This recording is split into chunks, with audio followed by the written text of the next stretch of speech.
Oops. Didn't say ya there. I hit you with this one. Boom. Come on. Bah. That's not that great. Not a fitness influencer. Come on. By Beth Linker. She's a physical therapist and she works as a professor in the history department and social sciences in the University of Pennsylvania. So, interesting concept that was found inside this book as I was reading it was this. Bipedalism must have preceded encephalization. What is encephalization? Is an organism having a developed brain. So, very interesting concept, and I kind of want to dwell on that for a little bit because especially with working out as much as I do a lot of CrossFit, I do a lot of cross training. I'm training very often in the realm of like endurance sports, and that's just by nature of what I have a proclivity towards doing. Anyways, I've also experienced a fair amount of injuries and having had to rehabilitate from those injuries. And not just that, but also being a college student, I find myself sitting often. So being a physically fit person, and I love being physically active. It's my favorite thing to do. Be physically active. That is it. That's like what I want to base my entire life around. It's what the majority of these conversations with me and this camera are driven by. It's the reason why I keep moving forward, you know? It's not for ego strokes, it's not for any of that, it's just love and curiosity to just move forward. You know, it's like as a biological organism, we have this fascination, we have this internal hardware to drive forward and to grow. And what better way to do that than like work out and push your limitations in the physical realm? And so it just like aligns with what I am biologically, you know? Biological male here. Come on, he, him. And so anyways, bipedalism coming before encephalization, preceding encephalization, the development of the brain, we could sort of equate the early ancestors of ours becoming upright.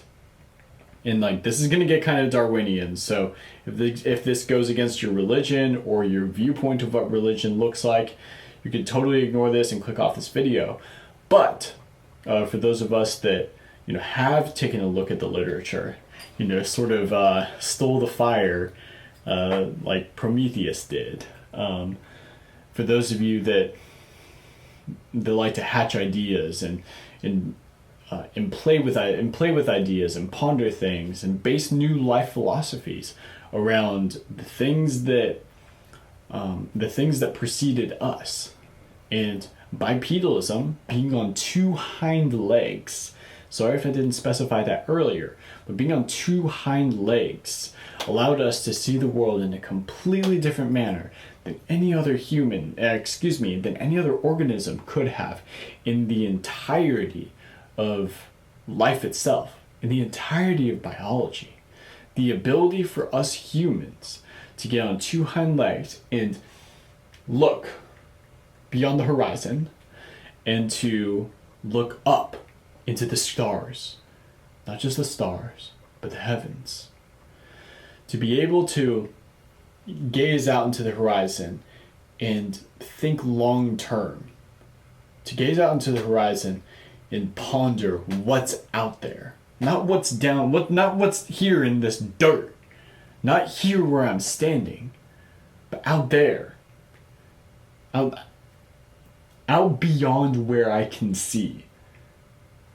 That must have done something to develop the brain in a very particular framework that was much more different than a regular grass grazing animal, than a regular predator who stood on all fours, but was only looking so far forward and mostly down.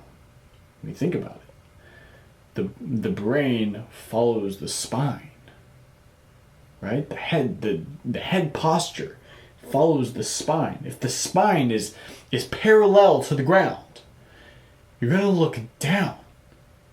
You're going to look down. You're going to look down into the dirt. How does that develop your brain?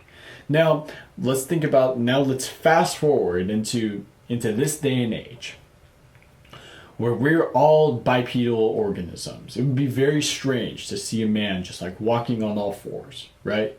That would be almost horrific to see a man just walking on all fours. Like we're not in the slums of India. We're here in America. I live in America. So, in the event that you see a person on two hind legs and you see him slouching over, or you see him typing away on his computer, slouching over, is that guy ever healthy? Is he ever healthy? Is a person who looks down as a bipedal organism healthy?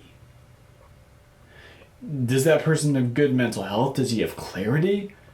It's coming to me, it's coming to seem as though the individual who is most healthy, the individual who has the most amount of health, is usually the one that has the most mental clarity, is the one that has the most developed ideas, is the person that's the most ambitious, the person that strives for more, is the person who's stoic and clear-minded. These types of individuals are usually more upright than the others. Now, I want to give you an interesting concept to kind of chew on. When an individual is upright, sitting upright or standing upright, at a biological level, that sends a signal to other animals, sends a signal to other humans that in this status hierarchy, this person is important. This person is higher on the status hierarchy. If he has the ability to pull his shoulder blades back, to stand upright to where his chest is exposed, his neck exposed, his vital organs all exposed. You have the abdominals exposed, the genitals exposed, everything exposed. In the event that you're exposing your entire body in the way that you posture yourself, you're signaling to other people genetic fitness, genetic wellness. It's not so far-fetched to believe that travels all the way up the vertebrae into your brain. Better oxygenation, better nutrient delivery. If you're breathing in through your nose, vasodilating all of your arteries. If you're vasodilating all of your arteries, even more nutrients going into all the places that you need nutrients. Did bipedalism precede encephalization? Did uprightness come to create the event of a more developed brain? That's the big question. That's something that I want you to take away from this.